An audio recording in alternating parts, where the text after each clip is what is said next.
चलिए बच्चों स्टार्ट करते हैं आज का revision of from module 1। Topic है simultaneous differential equation. Simultaneous differential equation आप पहले अच्छे से पढ़ चुके हैं, आज इसको एक बार और रिवाइज कर लेते हैं। साइमल्टेनियस इक्वेशन का मतलब है कि आपके पास दो या दो से ज्यादा डिफरेंशियल इक्वेशन होंगी जिनको आपको एक साथ सिंप्लीफाई करना है, साइमल्टेनियसली सॉल्व करना है। इन दोनों डिफरेंशियल इक्वेशन को अगर आप ध्यान से देखें तो यहाँ पर आपको दो जगह पर डेरिवेटिव दिखाई दे रहे हैं और जो डेरिवेटिव है उसमें जो आपका डिपेंडेंट वेरिएबल है that is x and y. इसका मतलब है you have to find out the value of x and y in the terms of variable t. क्योंकि इंडिपेंडेंट वेरिएबल आप देख सकते हैं टी है, तो इसका मतलब है कि आपको एक्स की और वाई की वैल्यूज निकालनी है in terms of t. X and y की वैल्यूज ऐसी होनी चाहिए जो इक्वेशन 1 को भी सेटिस्फाई करे और इक्वेशन 2 को भी सेटिस्फाई करे, यानी कि दोनों इक्वेशंस को इन्वॉल्व करते हुए आपको एक्स एंड वाई की वैल्यू को निकालना है। इसको निकालने के लिए देख लेते हैं इसका प्रोसेस क्या होगा, किस तरीके से इसको सिंप्लीफाई करेंगे बच्चों। तो सबसे पहले हम इस इक्वेशन को एक इक्वेशन नंबर 1 और इस इक्वेशन को इक्वेशन नंबर 2 अज्यूम कर लेते हैं। तो हमने लेट कर लिया कि जो फर्स्ट इक्वेशन है that is equation 1 and the second one is equation 2।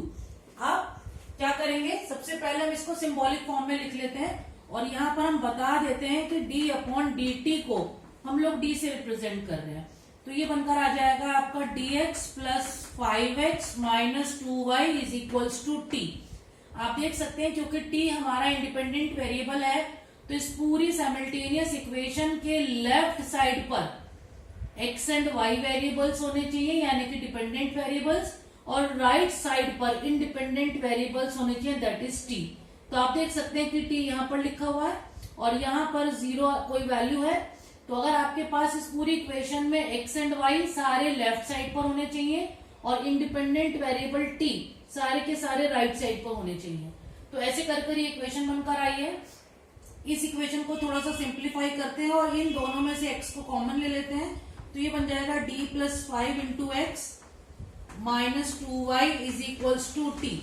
ये हमारी इक्वेशन नंबर, हम इसको 3 लेट कर लेते हैं और इसी तरीके से इक्वेशन नंबर 2 को देख लेते हैं कि वो क्या बनकर आ रही है। तो देखते हैं फ्रॉम इक्वेशन 2। इक्वेशन 2 जो थी दैट इज, इसको लिखने से पहले बच्चों हम लोग बस ये थोड़ा सा ध्यान रखेंगे कि कोशिश ये करेंगे कि x वेरिएबल पहले आए और y वेरिएबल बाद में आए, थोड़ा सिमेट्री बनेगी। तो आप इसको लिख सकते हैं 2x, यहां से आप इसको लिख सकते हैं dy plus y is equals to 0। तो ये इक्वेशन बनकर आ गई आपकी 2x plus d plus 1 into y is equals to 0। इस इक्वेशन को हम लेट कर लेते हैं इक्वेशन नंबर 4। अब हमारे पास इक्वेशन नंबर 3 और इक्वेशन नंबर 4 है। अच्छा होता है कि अगर आप इन इक्वेशन को एक साथ लिख लें, तो मैं यहाँ पर दोनों इक्वेशंस को एक साथ लिख रही हूँ और ये इक्वेशन बन गई है d plus 5 into x minus का 2y is equals to T, और ये इक्वेशन आप देख सकते हैं that is 2x plus d plus 1 into y is equals to 0। ये आपकी इक्वेशन नंबर 3 है और ये आपकी इक्वेशन नंबर 4 है। हमें इन दोनों इक्वेशन में से या तो x को एलिमिनेट करना है या y को एलिमिनेट करना है। किसी एक वेरिएबल को एलिमिनेट करके दूसरे वेरिएबल की वैल्यू को फाइंड आउट करना है। इट्स टोटली योर चॉइस कि आप किसको पहले एलिमिनेट करें, लेकिन आपको ये ध्यान से देखना है कि अगर आपने यहां से y को एलिमिनेट करा तो x की वैल्यू आएगी और x की वैल्यू को आपको या तो अपने इस इक्वेशन में रखना है या इस इक्वेशन में रखना है। इन दोनों इक्वेशंस में पुट करके ही y निकालना है। तो एक वैल्यू एलिमिनेशन मेथड से आएगी और दूसरी वैल्यू सब्स्टिट्यूशन मेथड से आएगी। तो अगर आप यहां से y को एलिमिनेट कर x की वैल्यू फाइंड आउट करते हैं तो वो x की वैल्यू ऐसी होनी चाहिए जो इजीली आप इनमें से किसी एक इक्वेशन में रख सके। तो देखिए अगर आपने यहाँ से x की वैल्यू निकाली तो आप उस x की वैल्यू को यहाँ पर पुट कर सकते हैं और यहाँ पर पुट कर सकते हैं और आपके पास इजीली y की वैल्यू आ जाएगी। अगर आपने y की वैल्यू को फाइंड आउट करा सपोज, तो y की वैल्यू फाइंड आउट आने से एक दिक्कत ये होगी कि अगर आप y को यहाँ रखेंगे तो डायरेक्ट x नहीं आएगा, dx अपॉन dt और x आ जाएगा, यानी कि डिफरेंशियल इक्वेशन आ जाएगी विच इज लीनियर, जिसको सिंप्लीफाई करना थोड़ा सा कॉम्प्लिकेटेड हो जाएगा। अगर आप y की इक्वेशन को यहाँ पर रखते हैं तो वहां से y और आपको एक बार डिफरेंशिएट करना है, तब जाकर आपके पास x आ जाएगा। तो इसका मतलब है कि आपकी ये वाली इक्वेशन थोड़ा इजी हो जाएगी। तो यहां से it's totally up to you, हमने दोनों तरीके से देख लिया है। आप x को एलिमिनेट करेंगे तो भी इजीली निकल रहा है, y को एलिमिनेट कर रहे हैं तो भी इजीली निकल रहा है। तो हम यहाँ पर आपको अभी फिलहाल समझाने के लिए पहले y को एलिमिनेट कर रहे हैं। तो अगर आपको इन दोनों इक्वेशन में से y को एलिमिनेट करना है तो आपको y के कॉफिशिएंट सेम बनाने हैं। तो आप देख सकते हैं कि यहाँ पर जो y का कॉफिशिएंट है वो -2 है और यहाँ पर d+1 है।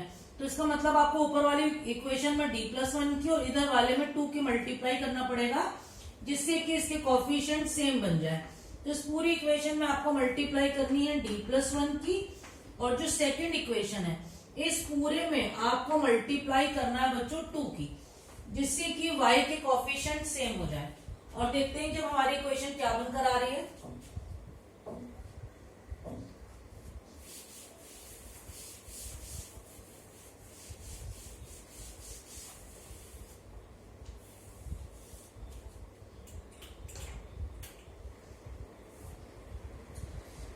चलिए देखते हैं क्या बन रहा है।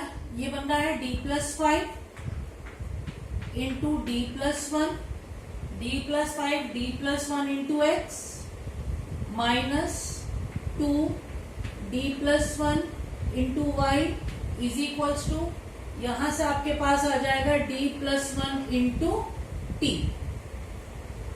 ये देखिए आपके पास क्या बनकर आ रहा है, आप इसमें 2 की मल्टीप्लाई कर रहे हैं तो ये बन जा रहा है 4x plus 2 d+1 into y is equals to 0। अब आप देख सकते हैं कि ये दोनों के दोनों कॉफिशिएंट सेम हो गए, साइन अपोजिट है, तो आप इन दोनों इक्वेशंस को प्लस कर दीजिए।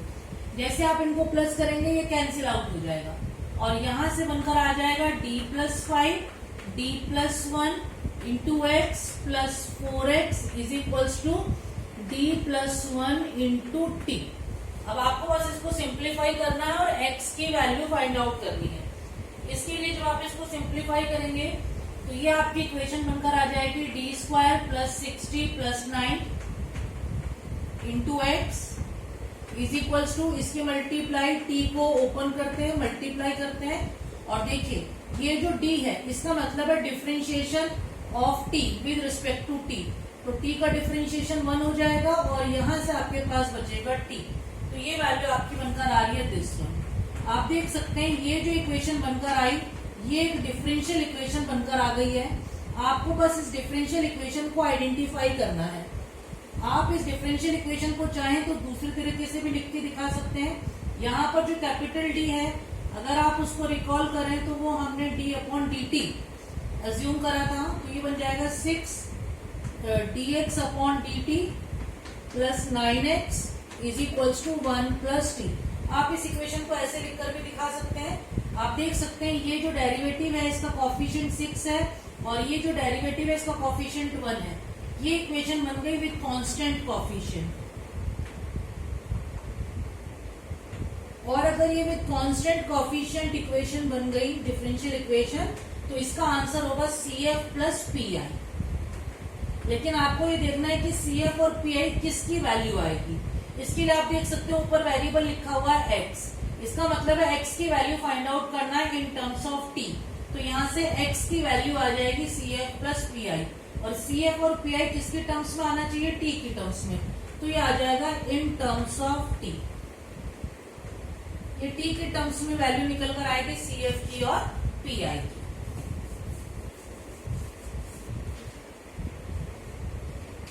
बच्चों बस हमें CF निकालना और PI निकालना है तो हम सबसे पहले फाइंड करेंगे CF। CF निकालने के लिए आपको पता है ऑक्सिलरी इक्वेशन बनानी होती है, तो हम यहाँ से ऑक्सिलरी इक्वेशन बना लेते हैं। ये देखिए हमारे पास इक्वेशन था, तो ये बन जाएगा m² plus 6m plus 9 is equals to 0। यहाँ से जैसे आप रूट्स निकालेंगे you will get m is equals to -3, -3। जब भी रूट्स सेम आ जाए और रियल आ जाए तो आपको पता है CF का केस नंबर 2 अप्लाई होता है और केस नंबर 2 के अकॉर्डिंग इसका जो CF बनेगा वो बन जाएगा C1 प्लस, अब देखिए क्योंकि हमारा क्वेश्चन t में चल रहा है तो C1 plus TC2 into e की पावर -3t, ये हमारे पास बनकर आ जाएगा CF। आपको ये ध्यान रखना है कि पूरा का पूरा CFT के टर्म में आना चाहिए, क्योंकि फॉर्मूले हमें x में याद होते हैं, तो गलती से हम यहाँ पर x ना लिख दें, इस बात का आपको ध्यान रखना है। ये आपके पास C1 की वैल्यू निकल कर आई है।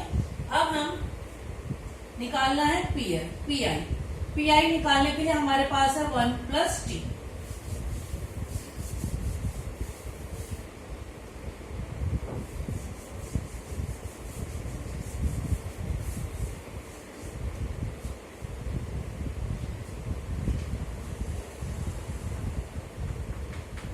PI के लिए फॉर्मूला होता था 1/FT इंटू यहाँ पर आ जाएगा FT फंक्शन ऑफ t, और FD आपके पास क्या आया था d square plus 60 plus 9 into FT की वैल्यू क्या 1 + t। 1 + t आप देख सकते हैं ये आपका बन रहा है PI का केस नंबर 3 पॉलिनोमियल वाला।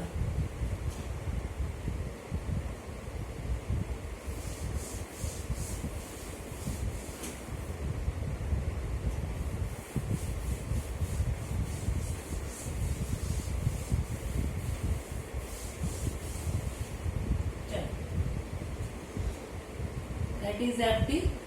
PI निकालते हैं तो PI की वैल्यू आपके पास आ रही है। पॉलिनोमियल का केस है, पॉलिनोमियल में लगती थी बाइनोमियल का मतलब है कि इन तीनों टर्म्स में से आपको किसी एक टर्म को 1 बनाना है, और 1 किसको हम लोग अज्यूम करते थे, जो लोवेस्ट डिग्री टर्म है, जिसमें d की सबसे लोवेस्ट पावर है। तो यहाँ पर d की पावर 2 है, यहाँ पर d की पावर 1 है, यहाँ पर d की पावर 0 है। तो हम 9 को कॉमन लेंगे, और 9 को कॉमन लेकर हम 9 को 1 बनाएंगे, और बाकी बचेगा d²/9 प्लस 6d/9। इस पूरे को एक साथ एक ब्रैकेट में लेंगे, और यहां से आपके पास 1 + t, ये आपके फंक्शन है, इस फंक्शन को लेकर चलेंगे।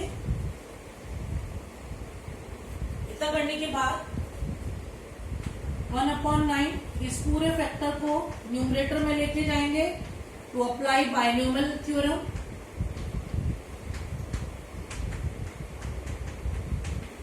बाइनोमियल थ्योरम आपको बहुत अच्छे से याद होगी,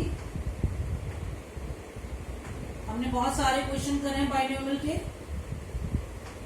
बाइनोमियल था कि अगर 1 + x की पावर -1 है सपोज, तो ये बनता था 1 - x + x² - x³ and so on. और अगर 1 - x की पावर -1 है, ये बाइनोमियल के पर्टिकुलर केसेस है, तो ये बनता है 1 + x + x² + x³ and so on. आप देख सकते हैं 1 जो आपका टर्म है, उस 1 के अलावा जो भी होगा उसको हम लोग x एज्यूम कर लेते हैं। तो अगर मैं बाइनोमियल की बात करूं तो ये पूरी की पूरी टर्म हमारे लिए एक तरीके से ये फॉर्मूले वाला x हो गई है। तो अब हम ये बाइनोमियल लगा देते हैं, देखते हैं क्या बनेगा। 1 - d² + 9 + 6d + 9। आप देख सकते हैं बच्चों, हमें कितना एक्सपेंड करना है, ये डिपेंड करता है कि ये फैक्टर जो है हमारा, ये कितनी बारी में जाकर डिफरेंशिएट होगा और कितनी बारी में 0। आप देख सकते हैं कि इसमें आपका जो 1 है, ये तो एक बार डिफरेंशिएट करते 0 हो जाएगा, और यहाँ पर ये जो t है, ये एक बार डिफरेंशिएट करने पर 1 बनेगा, और दूसरे बार डिफरेंशिएट करने पर 0 बनेगा। इसका मतलब इस फैक्टर का मैक्सिमम डिफरेंशिएशन एक बार ही जाएगा।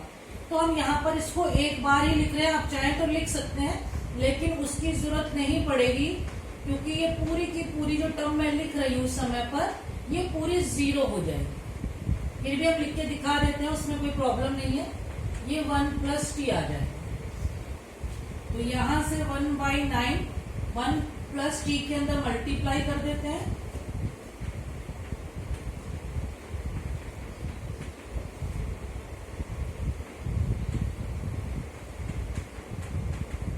और देखिए जैसा आप देख सकते हैं यहाँ पे d² यानी कि इसका 2 बार डिफरेंशिएशन करना है, यहाँ पर d इसका 1 बार करना है। ऐसे देखिए यहाँ से d की पावर 4, तो ये 0 हो जाएगा, d² 0 हो जाएगा, इन दोनों की मल्टीप्लाई करेंगे d³ 0 हो जाएगा, तो इसके आगे की सारी टर्म 0 ही हो जाएंगी, तो उसको लिखने की जरूरत नहीं है।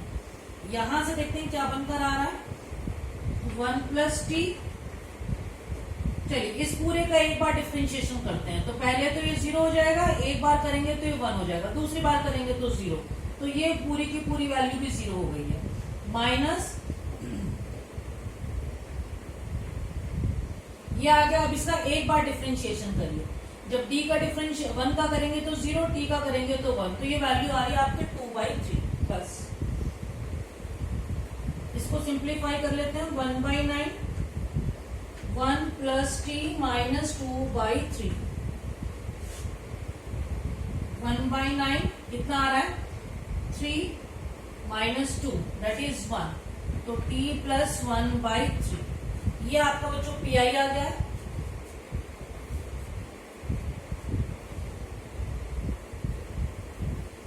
सीएफ आ गया था, पीआई आ गया है। अब आप इसको हम अपने वैल्यू में रख देते हैं।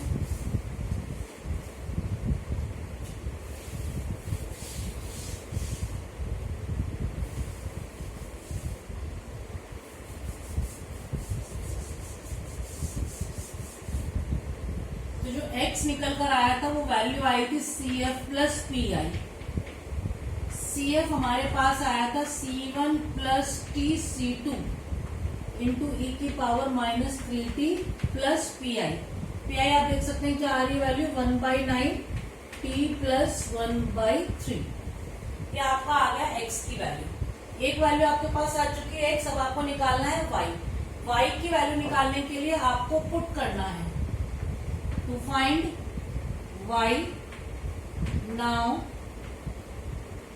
Put value of x into, अब आपके जो साइमल्टेनियस क्वेश्चन दिया गया था, दो इक्वेशंस थी, उन दोनों में से किसी एक इक्वेशन में रखना है। आप देख सकते हैं कि दोनों इक्वेशंस में इक्वेशन नंबर 1 पे रखेंगे तो क्वेश्चन इजीली हो जाएगा।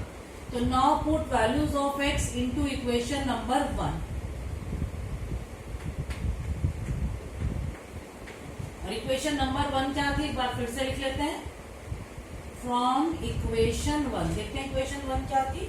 इक्वेशन 1 थी dx upon dt plus 5x minus 2y is equals to t।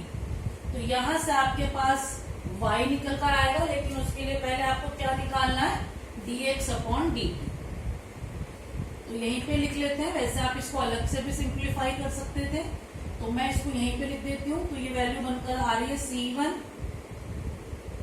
Plus T C2 e की power minus 3t plus 1/9 t plus 1/3। आप देख सकते हैं इस पूरे का डिफरेंशिएशन एक बार होना है with respect to t plus 5। अब आपको x को एज इट इज लिखना है।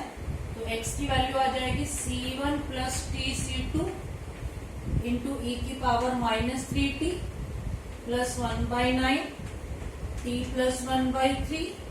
और उसके बाद क्या है? माइनस का 2y is equals to t। तो आप देख सकते हैं यहां से आपके पास निकल कर आएगा y। आपको यहां से y की वैल्यू निकालनी है बच्चों। तो यहां से इसको आपको डिफरेंशिएट करना है। डिफरेंशिएट कर ये वैल्यू है, इसको सिंप्लीफाई करना है, you will get the value of y।